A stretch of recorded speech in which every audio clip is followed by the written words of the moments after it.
Welcome to the Fear and Greed Daily Interview. I'm Sean Aylmer. We talk a lot about cryptocurrencies, about volatility, about the technology, and about the potential for regulation. We've seen recently Federal Treasurer Jim Chalmers announce a review into crypto assets to both better understand them and potentially regulate them. ASIC has also said it wants to keep a closer watch on cryptos.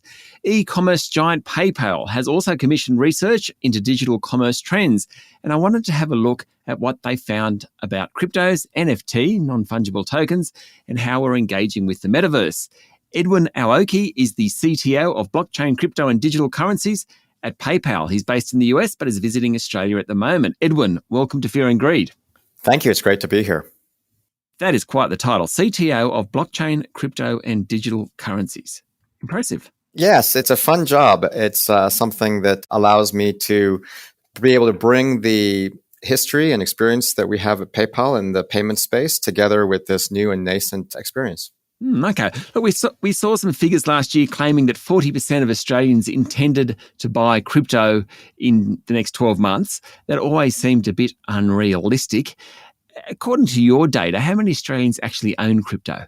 We found that 1 in 7 Australians have owned cryptocurrency at some point. It looks like about 10% of Australians currently own cryptocurrency today. That's still a huge number. Are they investing large amounts? I mean, is there an average or something? We have found in our research that the average spend on cryptocurrency was just over $7,000. And, I think that we're seeing that people are really taking an interest in this space here in Australia, much more so than in other parts of the world. Do people understand cryptos, be that individuals, be that businesses? It still seems like slightly a dark art. I don't want to have too much of a value judgment on it, so I should take that back. But I just wonder about how many people truly understand what cryptocurrencies are. Our research showed that about a fifth of Australians want to learn more about cryptocurrencies and NFTs, and about the same amount, 20% of Australian businesses indicated that they had a good understanding of what cryptocurrencies are and how they work. But it's still a nascent field, and I think that there's always opportunities for people to become more educated and more informed about this space. So how do they do that? How do we find out more about cryptos if we're interested? I think that there are great podcasts like this one. There are a lot of resources that are out there. And certainly in our products and services, we put a real emphasis on educational materials on things like volatility or specific coins, even tax implications. And we put that front and center as part of our crypto product experience. Okay, so why do people not, so assuming people understand crypto, what are the reasons they're using it, and particularly businesses here, and what are the reasons they're not using it? I think that certainly there are folks that have concerns about the safety and security of trading cryptocurrencies. Here in Australia, our research suggests that almost a third of Australians have those concerns. And I don't think that that's a surprise. This is still a new area with lots of jargon that can be confusing and new and unfamiliar names. So, it's worth remembering, however, that it wasn't so long ago that consumers were reluctant to pay online. And it took companies like PayPal that brought technology together with education and customer-friendly policies and protections to give consumers the confidence to transact in that way. I think that once people have that visibility and that information, they will gain the confidence to be able to really take advantage of these assets to look at things like instant settlement, to take advantage of the programmability of payments, and really start to participate in some of these new areas around Web3 and the metaverse. So digital tokens, units, cryptos, whatever you want to call them, we're not actually, the future is bright. There's lots of volatility, but what you're saying is that you think it will be a bigger part of the payment systems market.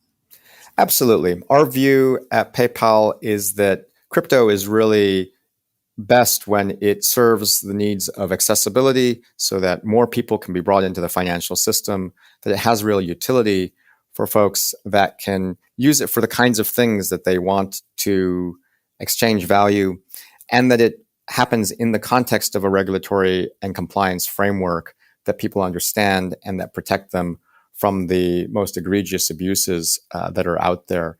And we do think that the future is bright for this space. Stay with me, Edwin. We'll be back in a minute.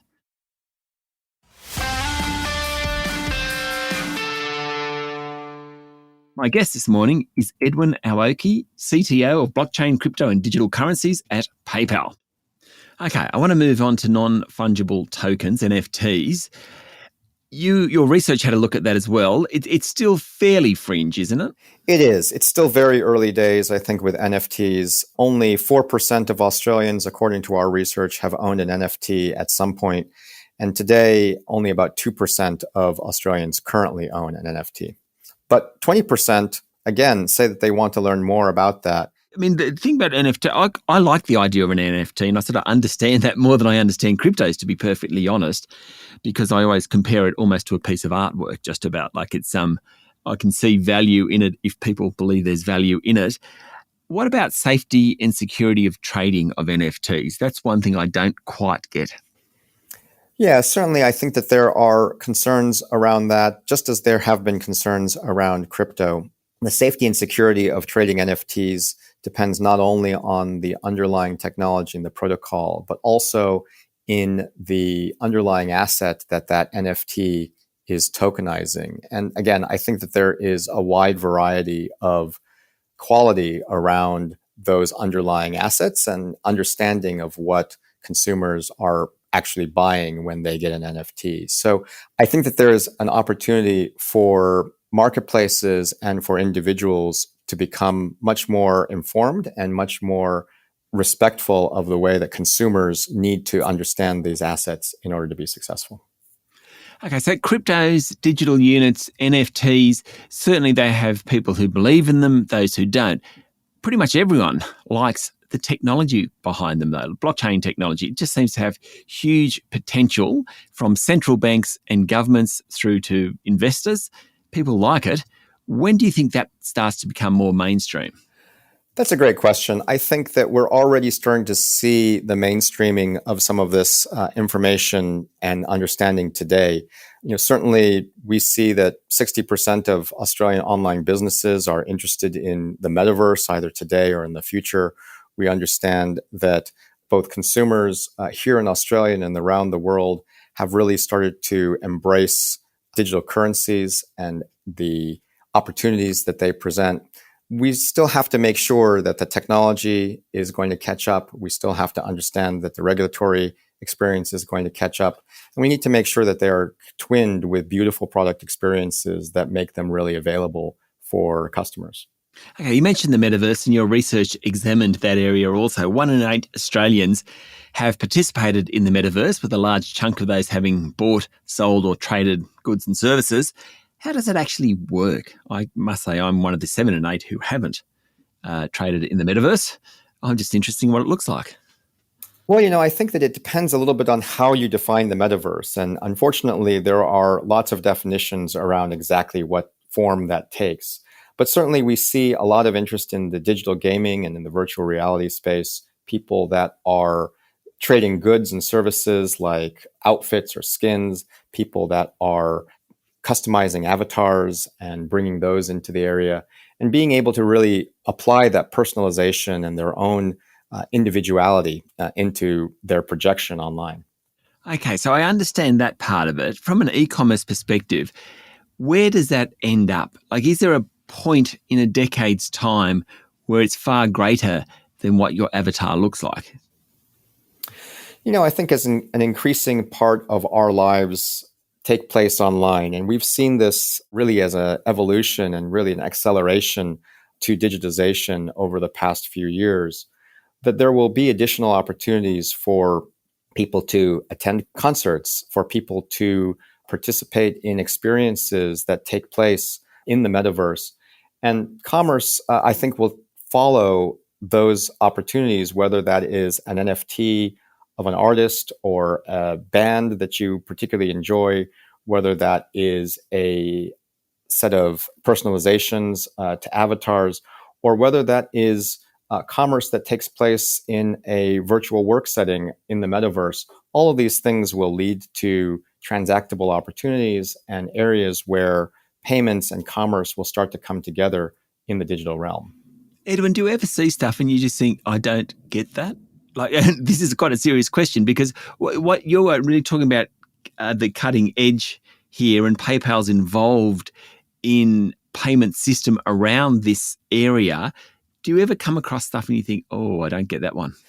Sean, that's a great question. And I'll tell you that despite my role, I'm actually a pretty terrible predictor of some of these things. I thought that purchasing sledgehammers online and having them shipped to your house would be something that we would never see. But here we are. I think that the beauty of this space is that we are creating a new set of tools and foundational technologies, and people will take that and create really great things that we haven't even imagined. And I think I would be wrong more often than not to predict what exactly form that takes. It's an exciting area to be in. Edwin, thank you for talking to Fear and Greed. It's my pleasure. Thank you for having me. That was Edwin Aoki, CTO of blockchain, crypto and digital currencies at PayPal. This is the Fear and Greed Daily Interview. Remember, this information is general in nature and you should seek professional advice before making any investment decisions. Join us every morning for the full episode of Fear and Greed, Australia's most popular business podcast. I'm Sean Aylmer. Enjoy your day.